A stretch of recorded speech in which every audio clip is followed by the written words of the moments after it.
Hello.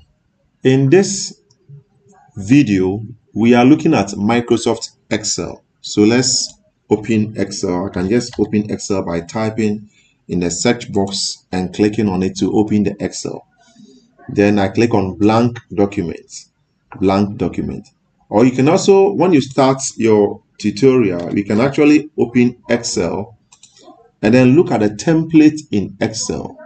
And then with this template, you can take a tour to understand some of the few things that you have in Excel. So let me click on the Welcome to Excel template. When I click on Create, it will give me a template tour to Microsoft Excel. So now let me click on Continue. So this is about a 10 minutes tour to Microsoft Excel. So when you go here, it explains what you need to learn. So this is the Start. I go to the next one, which is the Add. And when I click on it, Excel will take time to explain some few functions to me.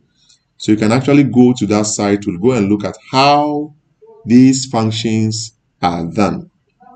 Please take time to go through the tour, and then we'll be clicking on the sheet that has been added down here. So for instance, this is when you want to add, how to go about it, when you want to do autofill, when you want to split a cell, when you want to do transpose. So all those ones are there to sort and filter, do a table, do drops down, analyze, charts. All these things are in Excel template, and you can learn from the template that you have in Excel. So don't forget that when you go to Excel template, you have Welcome to Excel, take a tour. You can do that. For the purpose of this video, let's continue with a new sheet and click on a blank document. So we have a blank document in Excel, and this is what we are looking at. This is a workbook. I've opened an Excel workbook. It is a book because it is made up of sheets. Now, as you can see down here, I have sheet 1. Sheet 1. I can add more sheets to this book by clicking on the plus sign to give me a new sheet. So you can keep on adding more sheets to the sheet that you have. You can actually rename a sheet. So let's say this is sheet 1. I can right click on sheet 1 and click on rename, and then give it the name that I want. And let's say file. So that's the name I'm giving it to. When I type the name, I press enter on the keyboard, and the name has changed from sheet 1 to file. So I can actually rename them by right clicking on the sheet and selecting rename. I can also delete the sheet if I want to. So let's say I want to delete this sheet. I right click on the sheet and then I click on delete. I can take the sheet out. I can also change the position of the sheet by clicking on this file and dragging it beyond the other sheet and drop it. So you can see sheet 3 has moved backwards, and then the file has actually moved forward. So I can actually rearrange it the way I want, whether I want to move it forward or backwards. I can navigate my way around the sheet in that way. Now that we've spoken about the sheet, let's now look at the Excel sheet itself. Now, in every Excel sheet, it is made up of rows and columns. So these are the columns are from the top to down, and the rows are from that. Let's say the rows are the horizontal lines, and the columns are the vertical lines. So whenever a column and a row meet, it is called a cell. A cell. Okay, now let's explain it this way. So columns are alphabetically labeled, whilst rows are numerically labeled. So you can see alphabet and numbers. But this is it. Every cell, whenever there is an intersection between a column and a row, it forms a cell. Excel is given a name with a column letter and a row number. But basically, put this in your mind, the letter comes before the number. So you cannot say cell 1A, but we can say cell A1. And anytime you click on a cell, the name of the cell appears in a place called the cell name. So when you click on a cell, the name of the cell will appear in the name box. You can see name box. When I put a cursor on it, the name has appeared. That's where it will appear. Let me use this opportunity to explain. At this side, it's called a formula bar. We'll be using it very soon to do whatever it is that we want to do. Now, when we say an active cell, now there are different cells here. I can have cell F1. I can have cell G9 where they meet. But a cell is called an active cell when you click on that cell and the name is displayed in the name box. That cell is called the active cell. So you can see the rectangular line around it, the rectangular box ticking. That tells you that cell is the active cell. Active cell is a cell that when I type right now, it will appear in that active cell, the cell that is selected. It is called the active cell. Okay, let's still explain some few things about this sheet. Now, the sheet, we can decide to use the arrow keys on the keyboard to move the sheet to the right side. Go, and see if we can find the end. It is not ending. The sheet does have an end. Now, I'm going down, the numbers keep changing. You can see that now I am about cell DX1117, sorry. I can go down. I'm not ending. But there is a way that you can do. You can take it to the other far right of the cell. So you press the control key down and press the arrow key pointing to the right. It will take you to the end of the cell. So I can see that the end of this cell is XFD146. XFD146. There is no other cell at that side again. If I decide to go down to see downwards, I press the control key and use the arrow key pointing down. Once, if I do that, it will point me to the last cell, which is XFD1048576. That is the cell that I've got into. So this is how you can actually go to the end of Excel. Control, arrow key to the right, control, arrow key pointing down, and then let me do control up will also bring me up, and then control left will bring me to the cell A1. So this is how to navigate your cell and move about your cell. Okay, let's make progress in this. Now the other item is that we have to find, if you want to enter data into a cell, how it appears. If I enter a number, let's say the number 5, and use the tab key to go to the next cell, that's cell B, and enter the number 8, the letter H, whether small or capital, what difference do you notice? What difference do you notice? Let me try another one. Let's say 9, and I go and enter E. Or let's say I enter A, and I go and enter number 8. So you can see that the difference here is that anytime you enter a letter, the number or the letter will move to the left side of the cell. The left side of the cell. Whilst a number moves to the right side of the cell. When you enter a letter, it moves to the left side of the cell, whilst a number moves to the right side of the cell. But when I enter a letter and a number together, it stays with the letter, which is at the left side of the cell. So you have to take notice of these changes. If I enter a letter and a number, they all stay at the left side of the cell. But if I enter a number alone, the number moves to the right side of the cell. These are a few things we can see. Let's say I'm entering introduction. When I enter the word introduction, I realize that the introduction is longer than the cell. So when I click, it enters into the other cell. There is a simple way you can solve this. When you move the arrow pointing, when you move the mouse pointer to the column headers, that is the A, B, C, D, and you put it in between two column headers, in this case E and F. When I put it in between, it turns into a tick arrow with one pointing to the left and one pointing to the right. When I click and hold on the mouse and drag to the right side a little, I can expand the cell to contain the things that I've typed in. So let me just say introduction to computers. if this is what I've typed. I can also solve it in another way. When I send the mouse pointer between the G and H, because G is the cell that I typed the word introduction to computers in. If I send the mouse pointer to G and H, in between the G and H, and it turns into the tick arrow sign, and I double click, it will automatically adjust the cell. So double click, it automatically did the adjustment to cover introduction to computers for me. I may also decide, let me do it undo. I may also decide, okay, no, I don't want to adjust the cell, but I want the whole of this cell G, H, and I to come together. So I highlight all the three and go to merge.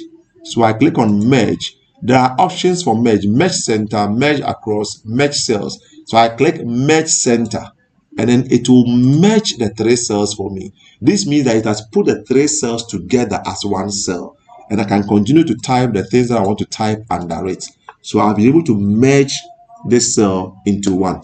If I don't want the merge again, I can select the cell, go back to the merge center, click on the drop down arrow, and go to unmerge cells or merge cells. So the merging that I did will now be released from what I had. Okay, in the same way, if I decide to edit the content of a cell, so for instance, cell E1, if I want to edit the content, the moment I click on cell E1 and I start typing, it will replace the content with a new thing that I'm typing.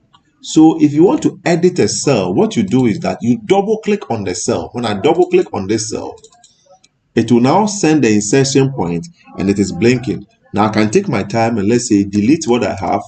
So and add, let's say, introduction to computers. Okay, so I've been able to edit the cell successfully. Let me just double click here to expand it so I can see introduction to computers. I can also click on the cell, select the cell to make it active as an active cell, and press on F2 on the keyboard. F2 on the keyboard. As soon as I press on the F2, you can see the insertion point blinking, and I can choose to now delete what I have and let's say decide to type it in capitals. So introduction to computers. So as you can see, it has expanded beyond what I want. I send the mouse pointer between the E and F, double click to expand it, or I can click and drag it to get what I want. So you can edit a cell by double click inside a cell, or you can actually click and press F2. Okay, the next thing that we can also do is that we can actually insert and then delete rows and columns. Okay, so let's say for you to understand what we are doing well, let's see that between E, F, G, the column F is showing here. So let me put the mouse pointer on the column header, which is the F. It turns into a tick arrow pointing down. So when I click, it highlights the whole cell for me, column for me. Now, when I send the mouse pointer and put it on top of the F and right click, I have options. It gives me the option to insert. So when I click on insert, it adds another cell. So let's have a proper look at what I'm trying to say. So let me undo what I just did. See, this cell is F. It is empty. There is nothing in here. This cell that has introduction to computers in small letters is in cell G. So in column G. The column is G. When I put the mouse pointer on top of the F column and right click, remember introduction to computers here is in column G. So let me right click on column F and click on insert. You realize that the column G has now been here. A new cell, column F, has been inserted. G is now empty, and they have pushed introduction to computers to the H. It's because I've inserted a column inside the work. Let's look at this one too. When I put the mouse pointer on the row, it points an arrow to the right, a thick black arrow to the right. Now, just have a look at this. When I click on it, it will highlight the cell, the whole row for me. Now, when I right click on the row 2, If I right click on it and select insert, it will insert a new cell. You realize that it has inserted a new cell on top of my document for me. So you can insert a row up on the, or down. Just as we can actually put the mouse pointer on in between two columns and expand them the way we want to expand them, click and drag them the way we want, we can the same way expand the row. So when I put the mouse pointer in between two rows, like row 3 and row 4 in the middle, click and then drag down, I can expand that cell to make it bigger. So you can actually expand the column, the whole column, and you can also expand the row. So make sure the pointer turns into a thick black arrow pointing up and down like a plus, and then you click on the line and you drag it.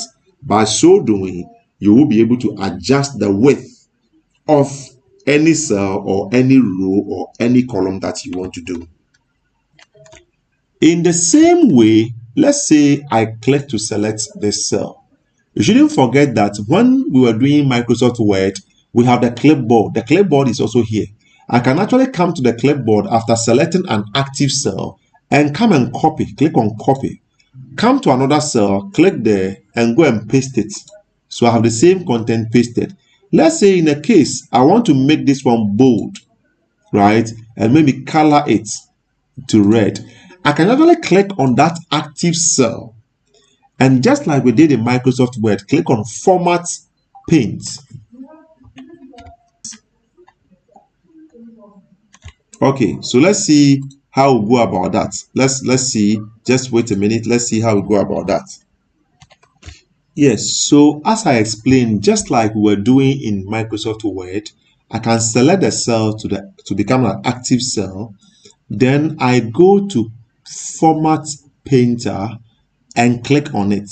When I bring my brush and click on Introduction to Computers, it applies the formatting to the Introduction to Computers. Okay, let me just make you see it well. Okay, let's try it again. This one is Introduction to Computers, type in small letters. So let me select it. And it is black in color.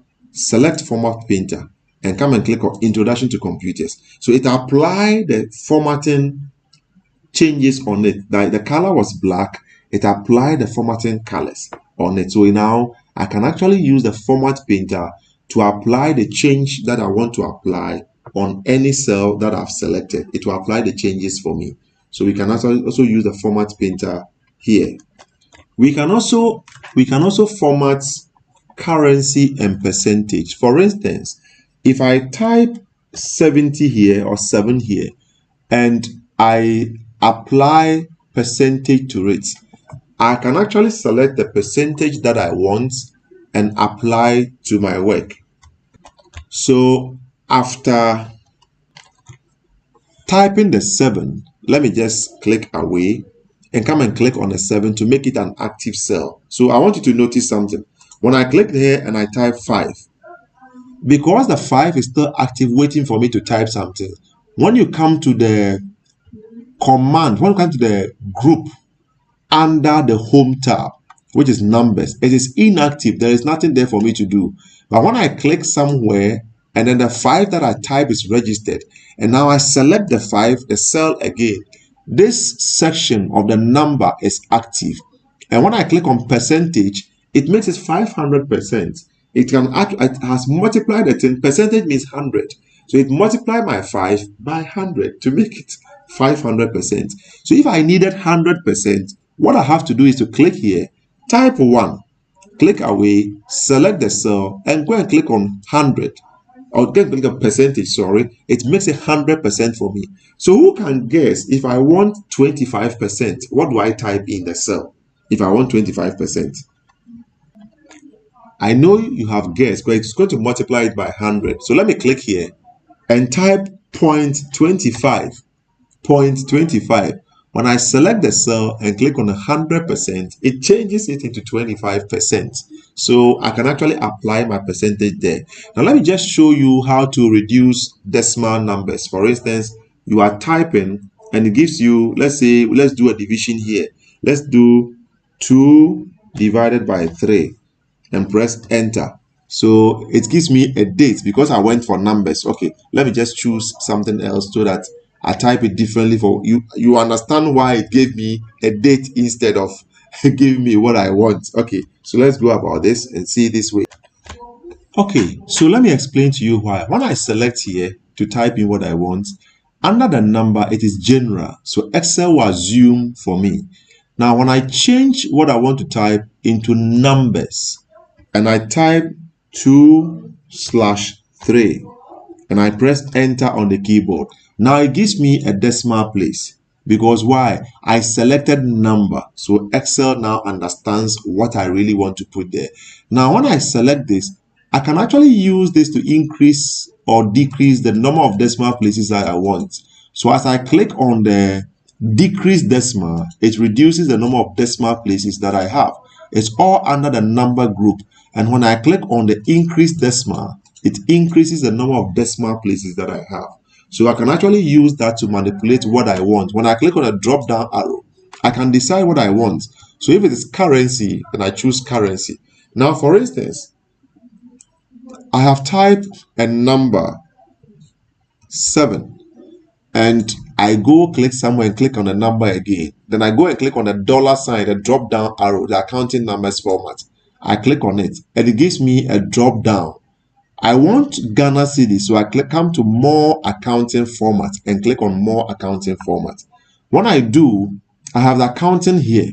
So come to the symbols and click on the drop down arrow. Let's scroll to, be patient enough, but Ghana Cedi is actually down. So as I'm scrolling, I believe you are watching.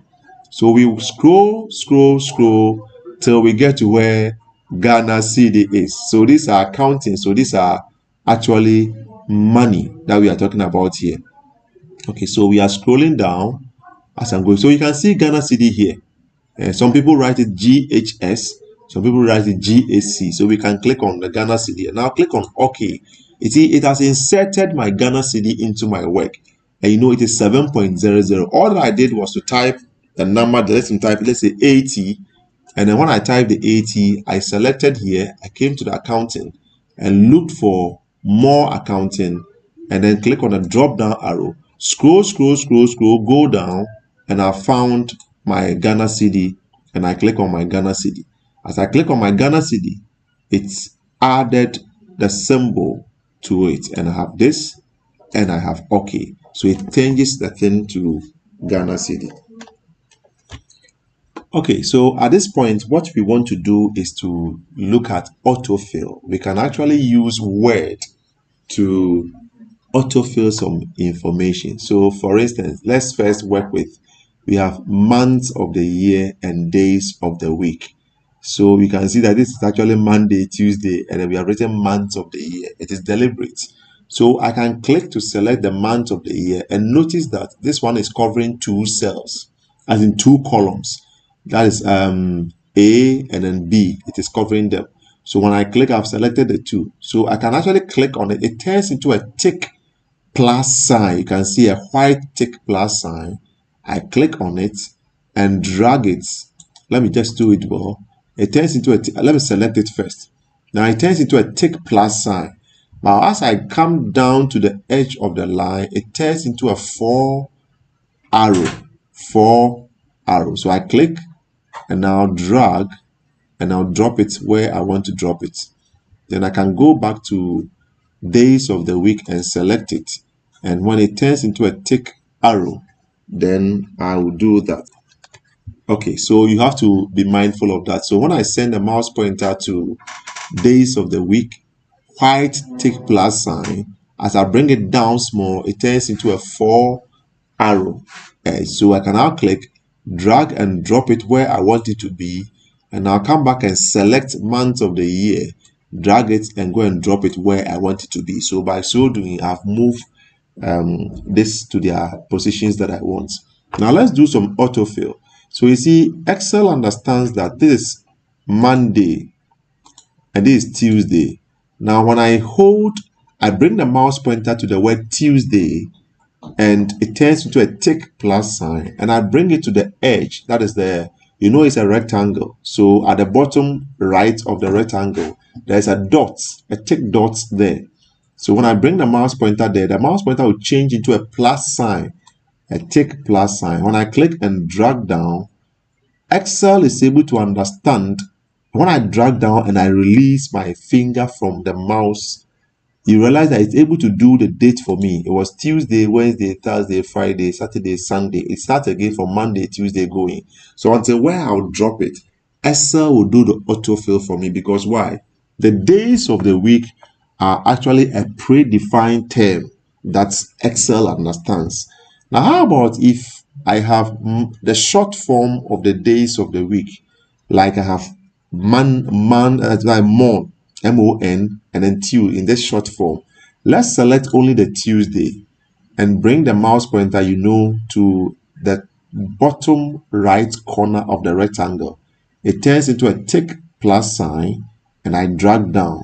Let's see what happened. When I release my finger from the mouse, indeed it understood the short forms that I want to fill, and that's the autofill for me. I don't have to waste my time to type the rest myself. Okay, let's see about this. How about months of the year? In this first one, days of the week, I did it individually. Let me select months of the year, full, and then the short form. When the mouse pointer turns into the plus arrow, white plus arrow, and white plus sign, sorry, not the arrow, white plus sign, I can now click on the February and drag it to the other cell before I release my finger. Please note, you click on one cell, hold on the mouse, and drag it to the other cell. When it is a plus sign, a tick plus sign, this one white, the plus sign is white in color. You can drag to select the cell. So let me do that. Let me select February and the short form of February. Now you can see, because I selected the two cells, or let's say the two columns, I have the mouse, the dots that we usually have at the end of the rectangle is now only one dot at the end. That is at the right bottom corner. So when I put the mouse pointer on it, it turns into a tick black sign, a tick plus. I always confuse my plus with my black. So a tick plus black sign, let me put it that way. And I click and drag downwards. Let's see if it will be able to understand the two and do for me. So obviously, as I release my finger from the mouse, it has actually done the short form of months of the year and writing the months of the year in full. So I can see my September and November is not showing well. So what we learned earlier, can put my mouse pointer in between the column headers D and E and double click. It will open September and November for me to see well. Okay, how about this quarters? I have quarters here, quarter one, quarter two. Let me select two, as we know how to select two cells already. A tick plus white sign, a tick plus white sign. Click on a quarter and drag to the other cell to select them, and then bring the mouse pointer to the bottom right corner where I have some dots, and the mouse pointer will now turn into a tick black plus sign.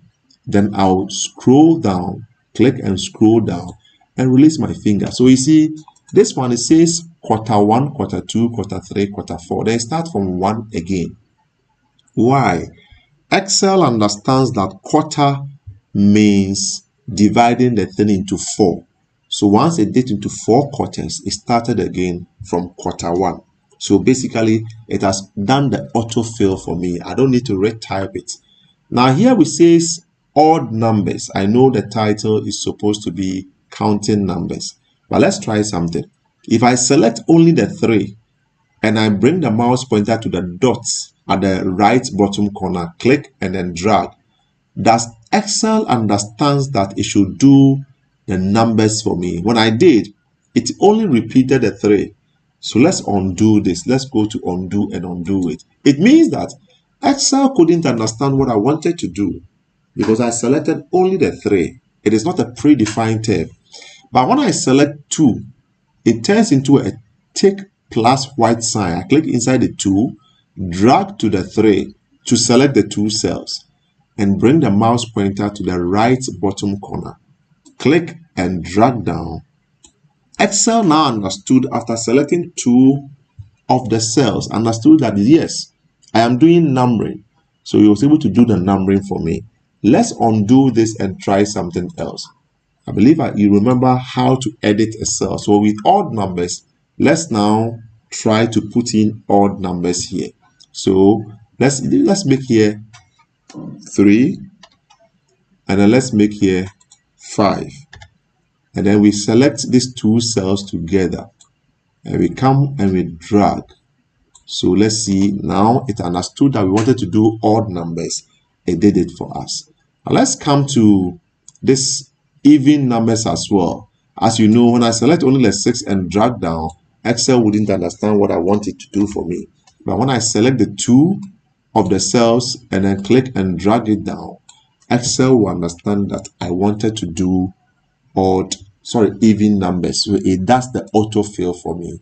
Let's look at these index numbers here. The defined terms here are the numbers that I've put in. When I select one of them and drag, yet still, Excel was able to understand, because this is a different format altogether.